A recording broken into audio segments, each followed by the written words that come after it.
इंदिरा एकादशी व्रत कथा। युधिष्ठिर महाराज ने कहा, हे मधुसूदन, आश्विन मास के कृष्ण पक्ष में आने वाली एकादशी का क्या नाम है? कृपया इसकी महिमा का वर्णन करें। परम पुरुषोत्तम भगवान श्री कृष्ण ने उत्तर दिया, यह पवित्र दिन इंदिरा एकादशी है। इस एकादशी व्रत का पालन करने वाले व्यक्ति के समस्त पाप नष्ट हो जाते हैं और यदि उसके किसी पूर्वज का नरक लोक में पतन हो चुका हो तो वो मुक्त हो जाते हैं। हे नृपश्रेष्ठ, इस एकादशी की महिमा को श्रवण मात्र करने से व्यक्ति को अश्वमेध यज्ञ के समान पुण्य प्राप्त होता है। सतयुग में महिष्मपुरी नामक राज्य का राजा इंद्रसेन अत्यंत यशस्वी पवित्र था, जिसने अपने शत्रुओं का संहार कर दिया था। राजा अपनी प्रजा का संरक्षण करता था, इसीलिए वह स्वर्ण, अन्न, पुत्र, पौत्र आदि से संपन्न था। वह भगवान विष्णु का महान भक्त था। विशेषतः वह मेरा नाम गोविंद गोविंद का उच्चारण कर अत्यंत आनंदित होता था। इस प्रकार राजा इंद्रसेन ने स्वयं को शुद्ध भक्तिमय जीवन के प्रति समर्पित कर दिया और वह अपना अधिकांश समय परम सत्य का ध्यान करने में लगाता। एक दिन राजा इंद्रसेन अपनी प्रजा की अध्यक्षता कर रहे थे।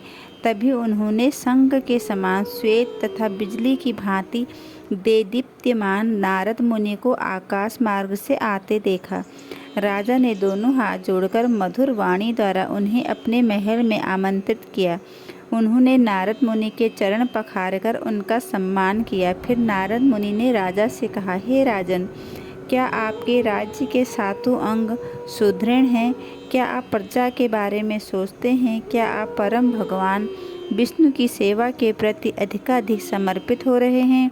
राजा ने उत्तर दिया, हे संतों, मैं श्रेष्ठ आपकी करुण कृपा की छत्र छाया में सब कुछ कुशल हूँ। कृपया अपने आने का कारण बताइए। नारद मुनि ने बताया, जब मैं ब्रह्मलोक से यमलोक पहुंचा तो यमराज ने मेरी विनय पूर्वक प्रशंसा की। तब मैंने आपके पिता को यमराज की सभा में पाया। चूँकि वे अत्यंत धार्मिक थे, परंतु उन्होंने एकादशी व्रत के समय से पूर्व ही पारण कर लिया था, इसीलिए उन्हें यमलोक जाना पड़ा। आपके पिता ने मुझे आपके लिए संदेश दिया है कि हे पुत्र, कृपया इंदिरा एकादशी का पालन करना ताकि अपने पूर्व जन्म के इस पाप से मुक्त होकर स्वर्ग की ओर जा सकूं। नारद मुनि ने कहा, जारी रखा, हे राजन, मैं केवल यह संदेश देने ही आपके पास आया हूँ। आपको इंदिरा एकादशी का पालन कर अपने पिता की सहायता करनी चाहिए ताकि पुण्यशाली होने पर वे स्वर्ग की ओर प्रस्थान कर सके। राजा द्वारा इंदिरा एकादशी के विषय में जिज्ञासा करने पर नारद ने उन्हें बताया, यह एकादशी आश्विन मास के कृष्ण पक्ष में आती है। दशमी के दिन श्रद्धापूर्वक भगवान की सेवा करें, अपने पूर्वजों को यज्ञ की आहुति अर्पित करें। ध्यान रहे कि इस दिन में एक से अधिक बार न खाएं, वह भूमि पर शयन करें। एकादशी के दिन प्रातः यह संकल्प लें कि आज मैं पूर्ण उपवास करूंगा और तृप्त के विषयों का त्याग करूंगा। हे कमल नयन, पूर्ण पुरुषोत्तम भगवान, मुझे अपने चरण कमलों में शरण दीजिए। अपराह्न में श्री शालिग्राम शिला की उपासना करें। योग्य ब्राह्मणों को भोजन खिलाकर सामर्थ्य अनुसार दान दें। फिर अपने पूर्वजों को अर्पित भोजन पदार्थों को सूंघें और गाय को अर्पित करें। संपूर्ण रात्रि भगवान केशव की धूप अगरबत्ती पुष्प सहित उपासना में संलग्न रहें, संयम करें। प्रातः काल द्वादशी के दिन भक्ति भाव से श्री हरि की उपासना करें।